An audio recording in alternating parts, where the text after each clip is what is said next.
apegar à palavra do Senhor nosso Deus. No livro do Apocalipse, os irmãos que trouxeram a Bíblia, abra aí, Apocalipse, capítulo de número 21, melhor dizendo, capítulo de número 20.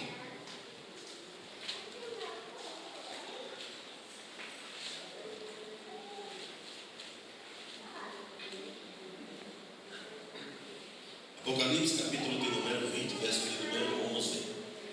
É conhecido da igreja. Muitas pessoas acham essa passagem que é uma passagem dura, pesada. Mas, irmãos, nós não temos como rasgar a Bíblia, alguns trechos da Bíblia, né?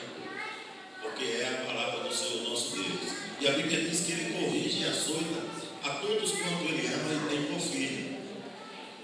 Apocalipse capítulo 20, verso 11, está escrito assim: E vi um grande trono branco, e aquele que nele se assenta, de cuja presença fugiram a terra e os céus, e não se achou lugar para eles. E vi também os mortos, os grandes e os pequenos, posto em pé diante do trono. Então se abriram os livros, e ainda outro livro, o livro da vida, e foi aberto.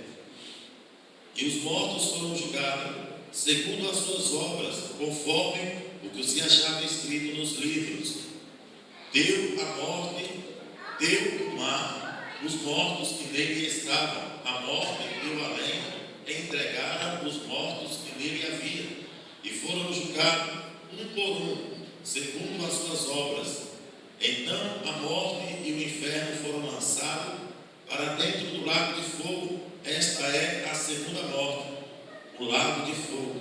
E se alguém não foi achado escrito no livro da vida, esse foi lançado para dentro do lago de fogo. Glória seja dada ao nome de Jesus de Nazaré. Aleluia. Toda a Bíblia, irmãos, a Bíblia diz que toda a Escritura, ela serve para nos consolar, exortar e edificar. Essa é a função da palavra de Deus. Ela exorta, ela consola e ela edifica. Não existe palavra na Bíblia Sagrada, pelo menos eu entendo desta forma, que fala: essa palavra aqui ela é dura ou ela não é dura, é dura ou é branda. E aqui, irmãos, é uma realidade da qual ser humano nenhum vai fugir desta realidade aqui. Esse grande trono branco em que João ele viu quando ele estava ali na ilha de Patmos, por causa do Evangelho, João é levado para a ilha de Patmos. Antes de levarem João para a ilha, o imperador da época ele pega João e coloca João, mergulha João dentro de um barril que estava ali com óleo fervendo, óleo de azeite fervendo. João mergulha e sai dali, nada acontece com ele. E eles viram que não tinha como tirar a vida de João desta forma. Ele pega João e leva e coloca na ilha chamada Patmos. Essa ilha hoje ela é habitada, fica às costas do mar Mediterrâneo, e tem uma população aproximadamente de 300 mil pessoas que habitam nesta ilha. Mas quando João foi lançado lá, só havia animais, não havia outra coisa. E João foi lançado lá para que os animais o matassem, fosse devorado por algum animal que ali habitava naquele lugar. E quando João estava naquela ilha, o Senhor Jesus Cristo aparece para João e arrebata João em espírito e começa a mostrar para João todas as coisas que haveriam de acontecer. É quando ele escreve o livro do Apocalipse, ou o livro da Revelação. Aí começa a mostrar as coisas. Quando chega aqui no capítulo 20, no verso 11, ele mostra para João um grande trono branco, e quem estava sentado nesse trono era o Deus Pai Todo-Poderoso.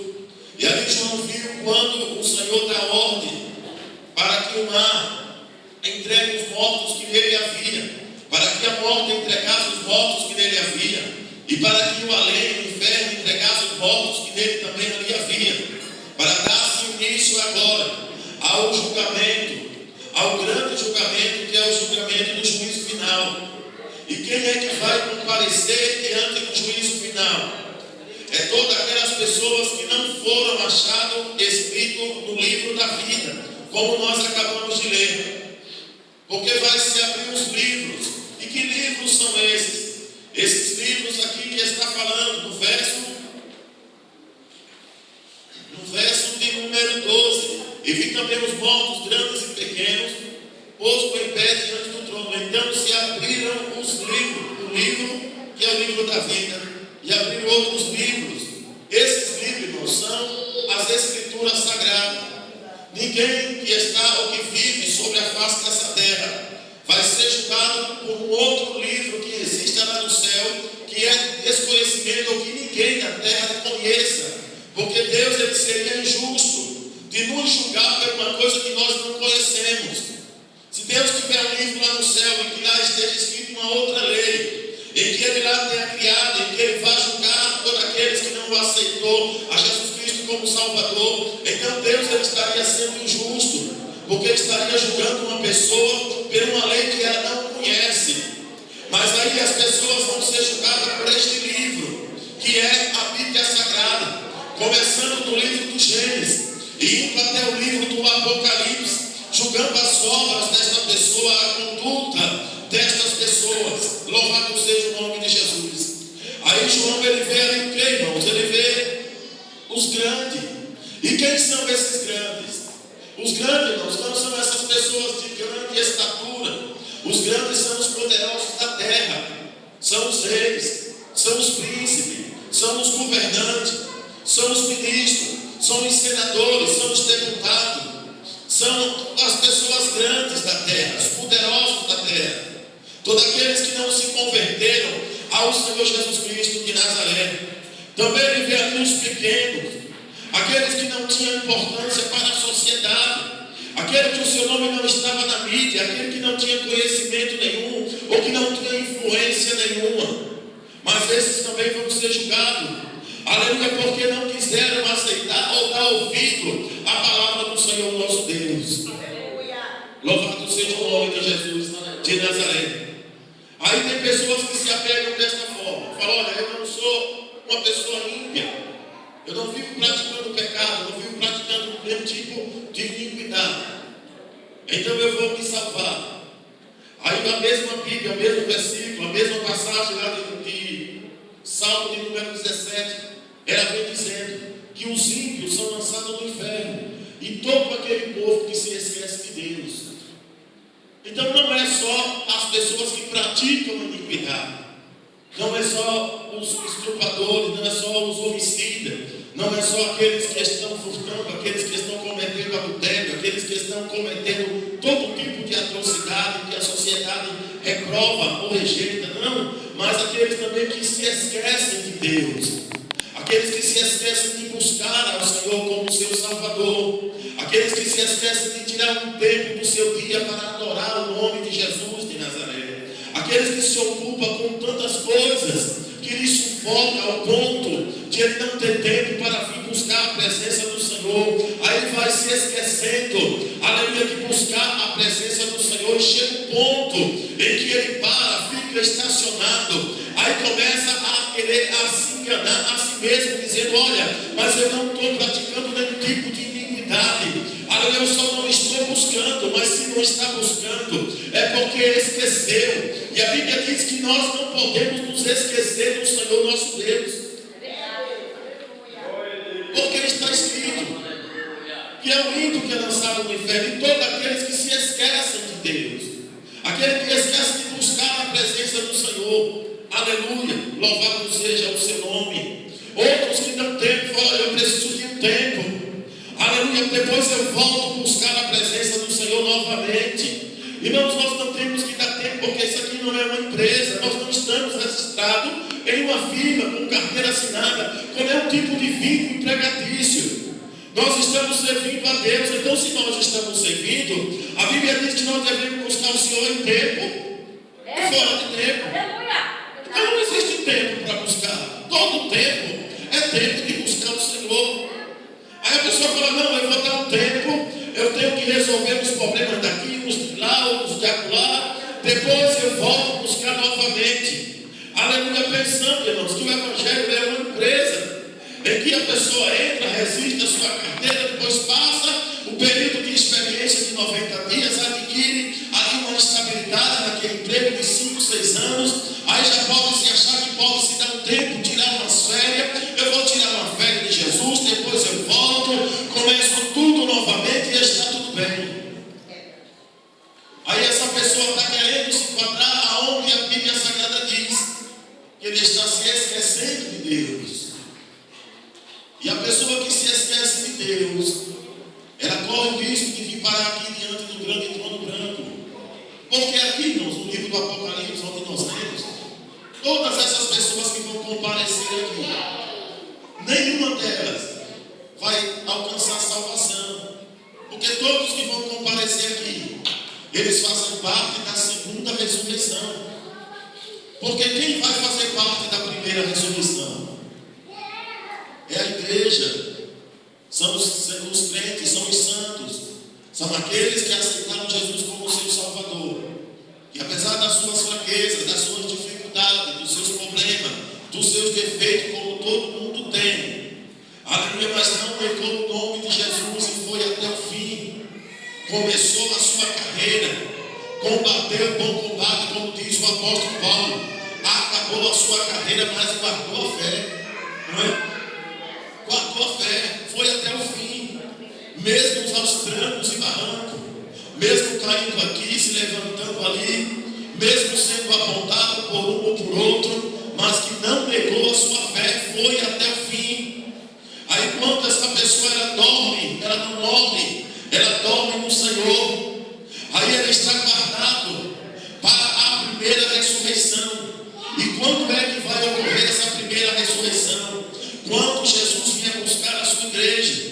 O apóstolo Paulo escreve aos Tessalonicenses dizendo que primeiro aqueles que dormiram no Senhor ressuscitarão primeiro.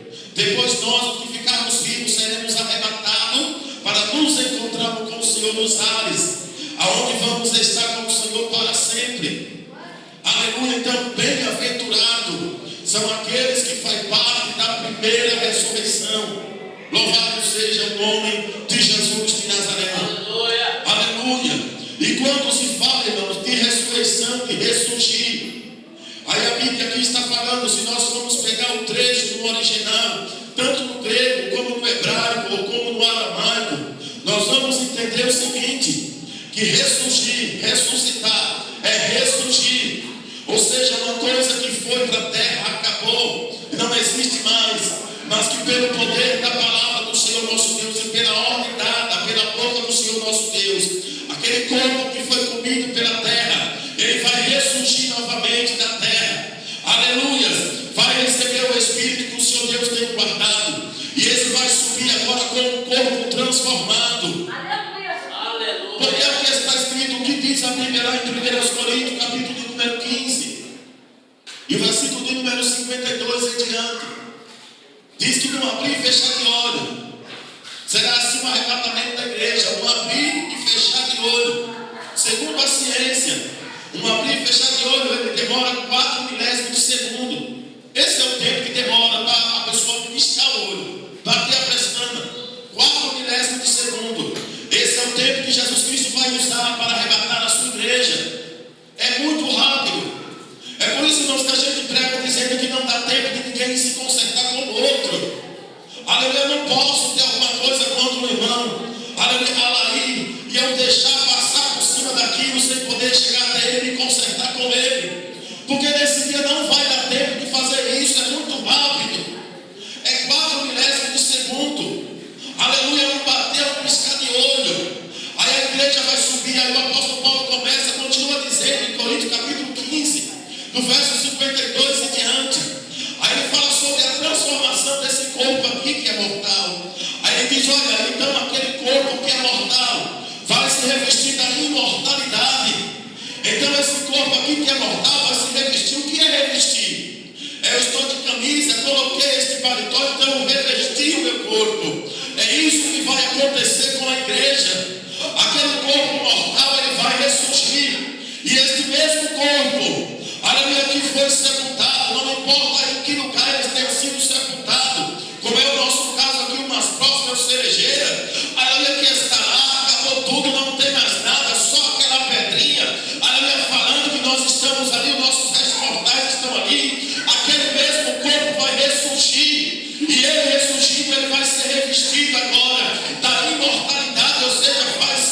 transformado em um corpo imortal. E aquilo que é corrupto vai se revestir da incorruptibilidade. Aleluia, uma coisa que é corrupta, que se corrompe com tudo, com a doença, com a enfermidade, qualquer coisa que bate, já chega logo a enfermidade, o vírus, a gente já fica resfriado, aí vai se revestir da incorruptibilidade. Então vai se cumprir a palavra que está escrito: onde está a morte, a tua vitória, e onde está, ó inferno, o teu aguilhão, porque tragada foi a morte pela vitória. E a igreja de Jesus Cristo de Nazaré, ela vai subir para adorar o seu nome, aleluia, de eternidade em eternidade, para a glória do nome de Jesus Cristo de Nazaré. É por isso, irmãos, que vale a pena a gente ser fiel ao nosso Senhor e Salvador Jesus Cristo de Nazaré. Aleluia! Porque eu não conheço ninguém que seja super-homem, e nem que seja nenhuma mulher maravilha, que tenha superpoder. Aleluia! Todos nós, irmãos, estamos propícios a erros e a tropeços. Aleluia! Mas como eu falei aqui no início, caindo aqui, se levantando ali, mas o que nós não podemos negar é o nome de Jesus Cristo de Nazaré. Aleluia, para fugir deste grande dia. E quem é que vai comparecer nesse grande dia? Vai estar o mar, vai estar os mortos que nele há, as pessoas que morreram em naufrágio, as pessoas que morreram em acidente aéreo, como a gente vê, às vezes aconteceu, um avião cai, atravessando o Oceano Atlântico, o Oceano Pacífico, as pessoas caem, o avião cai, e muitos daqueles corpos não são encontrados, desce a uma profundidade de 3 mil metros, 4 mil metros, 5 mil metros de profundidade, e lá ninguém vai. Aí se acabam ali. Aleluia, mas essa pessoa, ela não tinha Jesus como seu Salvador. Ela morreu sozinha. Ela não tinha um intercessor. Ela não se preparou para esse dia. Porque, irmãos, de uma coisa nós temos certeza absoluta: quando nós nascemos, trazemos uma certeza conosco, que é que nós vamos morrer um dia. Essa certeza nós temos, e esse encontro, ele é inevitável, não tem como se evitar. Às vezes nós nascemos no Brasil, mudamos para o Japão, não tem como dar pé na morte. Eu vou me esconder da morte, porque eu morando aqui no Japão, ela não me encontra. Eu nasci lá no Nordeste, no Agreste, no Pernambuco. Aleluia, então eu venho, mudo, vou lá para os Estados Unidos. Eu vou me esconder da morte, não tem como, porque ela sabe o nosso endereço. E esse encontro, ele é inevitável, é uma coisa certa. Nós não temos como evitar esse encontro, mas nós temos como nos preparar para esse grande encontro. E nós só podemos nos preparar, aleluia, sendo obediente à palavra do Senhor nosso Deus. Aleluia, observando a palavra do Senhor nosso Deus. Aleluia, procurando estar diante da presença do Senhor. Senhor, eu sou falho, eu pequei mesmo. Eu cometi isso aqui, o Senhor sabe que eu pequei nisso, eu pequei naquilo outro. Mas eu estou aqui, eu preciso que o Senhor me perdoe, que o Senhor me dê graça, que o Senhor me ajude, que o Senhor me dê força. Aleluia, para prosseguir. Aí quando é no dia seguinte, a gente erra mais um outro montão de vezes, aí chega de novo diante do Senhor. Senhor, tu sabe que eu errei nisso, pequei naquilo, mas eu preciso que o Senhor me perdoe, que eu quero entrar no céu juntamente contigo. Então esse, irmãos, é um preparamento para este encontro, aleluia, que é inevitável, que nós precisamos estar preparados para esse grande dia. Louvado seja o nome de Jesus de Nazaré. Aleluia, glória a Deus. A Bíblia Sagrada, ela diz lá em Coríntios, capítulo de número 6, e o verso de número 13, que o nosso corpo, ele é para o Senhor. Fala sobre o alimento, fala, olha, o alimento, o manjar, que estamos para o alimento, é para o estômago, e o estômago é para o alimento, um é para o outro. Mas o Senhor vai aniquilar, ou seja, vai acabar, tanto com o alimento como com o corpo. Os crentes salvos não vai precisar de alimento, porque não vai precisar estar se alimentando, é um corpo transformado. Aleluia. E esse corpo, ele é para o Senhor. Louvado seja o nome de Jesus Cristo